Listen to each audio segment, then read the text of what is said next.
Yeah, as I said, I mean, it's by far the strongest team. And I'm talking about, yes, you can make it stronger, and I'm talking about with injuries and all that. But when you can only, often you get injuries or you get guys away or you get this would be the strongest team in 4 years that we've put on the field. I'm talking about from an experience point of view, from a, from a achievement point of view. Yeah, we almost got a Springbok in every position. But some Springboks on the bench. So yeah, I mean it's but like we all know, doesn't mean that because you've got a strong team, it's an automatic. It's just an exciting thing to see. 4 years are coming together now. We got whole front row Springboks. As I said, back row.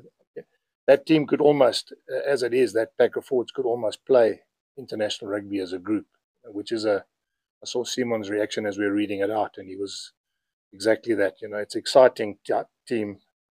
Have Willie Kanan at centre, we I know he can play as well, and then it creates opportunities for Seb and Apiwe on the wings with Kirtley there as well. So it's a nice balance. I'm looking forward to see how we play because there's everything there. We got good forwards, good backs, pace, good skill.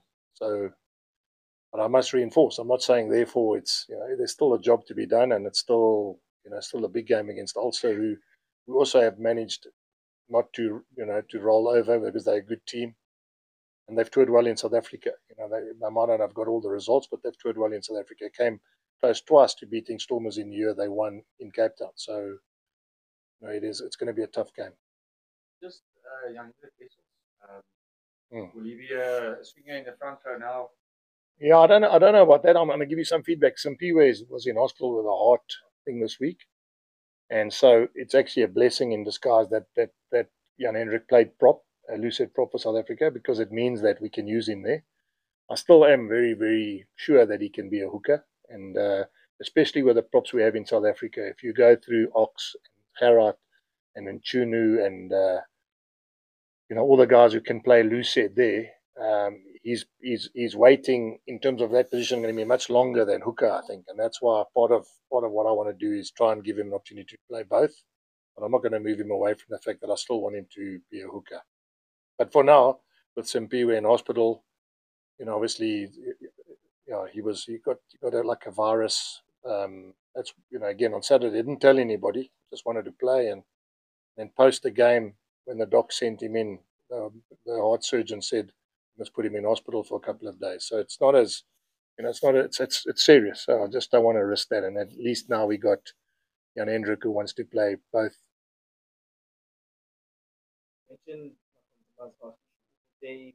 What's the problem? I know that issues like these are generally doctor patient. Yeah. And it's also the understand that internal medicine issues are generally something that need to go by popular. But what's been the prognosis from the doctor with regards to whatever that? Yeah, let me just say this though, that it's like if you get a virus, it can affect your heart, and when you're an athlete, it can affect some more than others. Just from a professional doctor, I think it was just making sure we sent him to a specialist, looked after him. I think he's out of hospital now, but what I meant by that is he didn't tell anybody. He got up in the morning and we withdrew Wilco low before kickoff because he wasn't feeling well, and I think maybe Tanzima or Simpiwe thought, listen, if I now go and tell him I'm sick, it's not going to look too good. So instead of him saying to us, listen, I'm feeling a bit down, he just went on and played. And then afterwards he said to the doc, I'm really struggling to breathe. And so, there's nothing untoward. There's no agenda or skullduggery there. The youngster probably felt that he didn't want to tell doc. And in hindsight, I wish that he had, because then at least we could have looked after him sooner rather than later. Just the gravity of a heart condition. Yeah, and also let's not forget we had Cornel Hendricks here. So the heart, when someone says heart, we make sure that we. In fact, Doc was actually quite disappointed that he didn't tell him, because he thought, geez, they should have come and told me. And God forbid the guy has a heart attack or something. And I don't want to get it melodramatic, but we've had prop forwards die of heart attacks at Loftus before, So, but in his defense, I mean, again, just shows sometimes how young and naive these youngsters are. And he obviously now got a bit of a fright. He went into hospital, and as it turns out, he's not available for this weekend. And I'm sure probably not in for next weekend. But, at least now the doc is, looked after him, and he's been obviously been given the care that he deserves or that he needs. Aren't they running?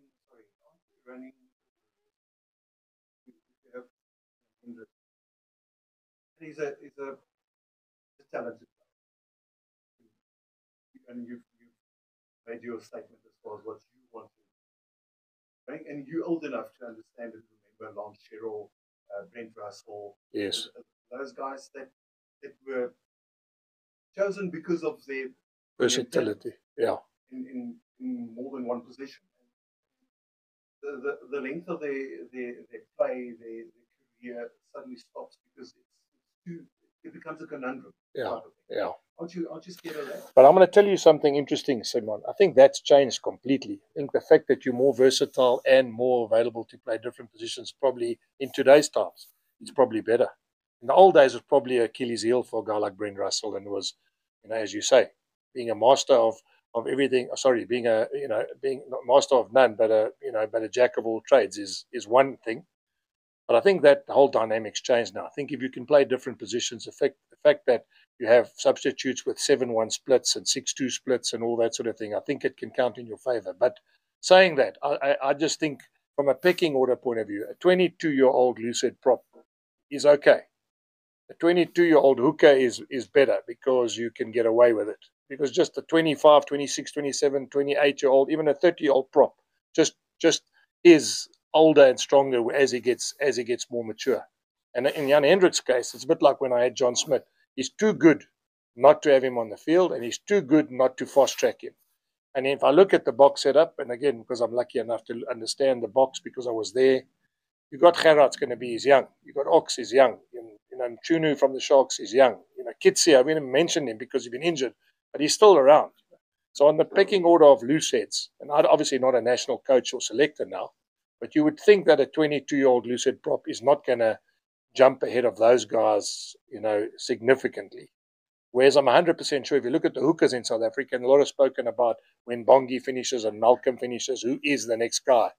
And I mean, that is an area where I think Jan Hendrik himself realizes if he does it well there's no reason why he can't, he can't jump the queue in terms of being the next guy into that team. But to say Simon, I mean, the reason he wasn't released is because when they warm up on match day, he actually covers two positions. So you don't need a hooker and a prop now warming up with the team so in some ways it can be a massive bonus for you that you can, and I'm sure as he gets older and as he gets more mature and as he gets more settled in a position and the team changes its dynamic, he will know which position is going to be his. I'm talking about nationally, Just to follow up on, unless I've missed it, Rossi hasn't announced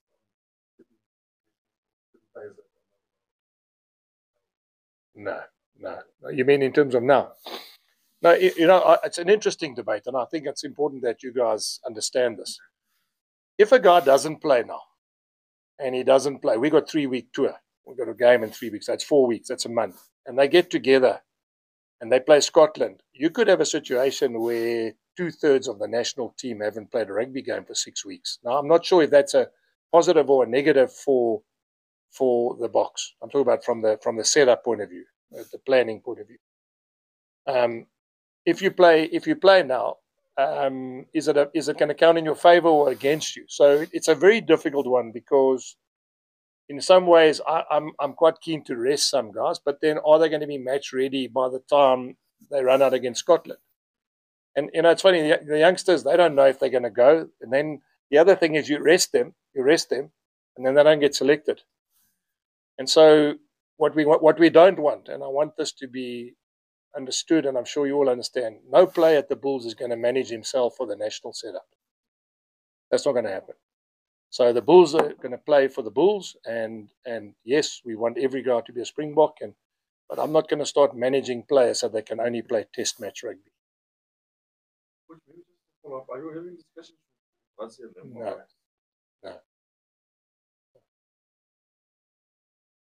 Just on that, remember earlier this year we spoke about the 18. Yes. How does that work now with the Springboks specifically? Is it going to be on an individual basis? Yes. Or is that not going to work? Well, let me say this to you. So in the real world, when you finish like the old days, cricket season and rugby season, you finish rugby and then you have an 8-week or whatever off-season, and then you start gymming and you start running. And there are players like that finished and they have their time off. And don't forget, during the Currie Cup, we had to rest certain guys. Now, how it works is quite simple. In the ideal situation, you would give the guy 3 weeks off, as in completely off, 3 weeks to build up with no contact, and 2 weeks with contact before he can play. But and I'm glad you asked that question, but it's impossible to play in 3 competitions with Springboks that are in and out and be able to put teams on the field all the time of every guy who's had leave at enough leave at a certain time. So to give back to the Springboks, if I use an example, let's use 2 examples that are relevant. One is a guy like Jan-Hendrik Wessel, who never had leave. He got selected in the initial squad. So he's been away for 9 weeks. He's only played 1.5 games, but he's been away for 9 weeks. He, in effect, still needs his leave. So the only way you can do it, you can't give him 8 weeks off now because they go on tour in a couple of weeks' time as well. So in his case, I've got to find 8 weeks over the next 5 months. And that means it might be 2 weeks, 2 weeks, 1 week, 1 week, whatever. A guy like Ruan Nokia, he had 4 weeks off post, and then he got called in late into the Springbok side. So I actually have to find him 4 weeks in the next couple of months. But there's nothing to stop me from giving him more than 4 weeks, because if I find that he's played and played and played, I might then manage him for the Bulls. In other words, I might say, look, I know I owe you 4, but I'm going to give you 6, 7 weeks because I need you to be ready for the Bulls. So it's going to be a case-by-case basis, but it is much more difficult than people think, because once you have to give guys leave for 8 weeks, and you play in 3 competitions, and you have Boks who you don't know if they're going or staying, because that's what I was saying to Simon. I can rotate a guy now, but if he doesn't get picked for the Boks, and it can happen, then he could sit out for 2 months without playing rugby. On that point, it's clear that the issue now lies with having a global. Will the global season now be probably a remedy to all of this? We find that New Zealand, for example, are playing February to June. Yeah. And then they'll have that block off of the rugby championship. Yeah. And then they'll play NPC, which probably ends in about 2 weeks' time. Yeah. And then after that, they've got end of year tour. Then they've got what was the old Southern Hemisphere season. South Africa now are playing a hybrid season where they play the international rugby down south. I wish I could answer and tell you what I think is right, because I don't think there's a quick fix. Now, some guys would say, do we need the Currie Cup? Because that would have been a window for everyone to have off. And then if you say that to the unions that play Currie Cup, that's not what they want to hear. And others would say, when the Six Nations on, we should play the Rugby Championship, because then they're playing Six Nations, the URC teams, and we're playing the Rugby Championship. But that's obviously way out of my control or the union's control, as in franchises. I'm not sure what the way forward is, but I can tell you, it's very difficult to manage a squad, and especially because I don't know what the thinking is, like any other franchise, on what the Springbok team would look like in 6 months' time, 12 months' time. And it can change. So I'll just use a typical example. Let's use Ulrich Lowe and Cameron Hanekor. Which one's going on the end of your tour? Which one do I rest? I don't mind resting one because I've got the other one to play. I might rest the wrong one, he gets picked, and I've rested the one that's now been off, and it can happen. No one said there's no guarantee that you're going to be in the national setup all the time. So in my case, if I use Cameron and Ulrich, which is an easy example for you guys to understand, is do I play Cameron now and give Ulrich time off, and then Cameron plays so well he gets picked to go on the end of year tour, and Ulrich doesn't go, and then we sit with a guy who hasn't played for the club now on the basis that he was going to. And it's difficult because you can't hold a gun to the national coach's head either and say, listen, do I play and don't I play? Because that's part of the job of being the national coach. You pick who you need for that occasion and for that tour. Billy, Yes.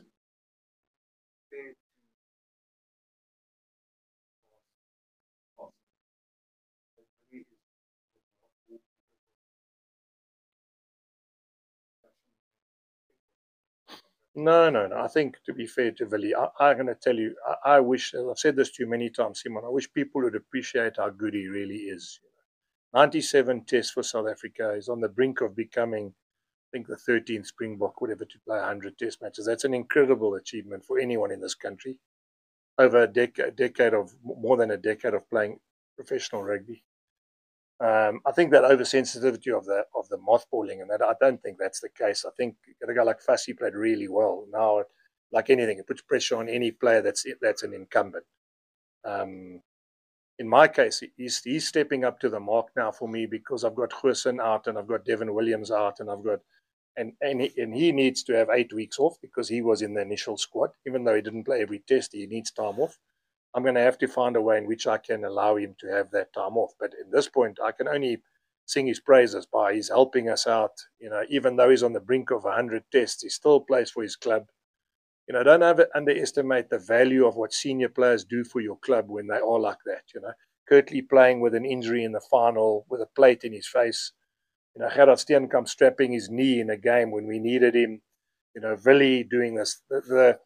The effect you have on your squad and the effect you have on the pathway of the juniors and the image you create in your club is exactly what we want, Simon. So, as I said, I can't talk highly enough about him. He you know, I could easily give him off now, and he probably deserves it. And he probably thought he was going to get close to 100 Test caps, which, let's be fair, anyone wants to achieve. But he's manned up. He wants to play. He wants to be part of the club. You know, his wife stays in Paarl. He stays here. So there's a lot of other dynamics too, which he has to give us in terms of sacrifice. So no, I don't think it's at all a case of mothballing, or it's about he is what we're looking for in this club.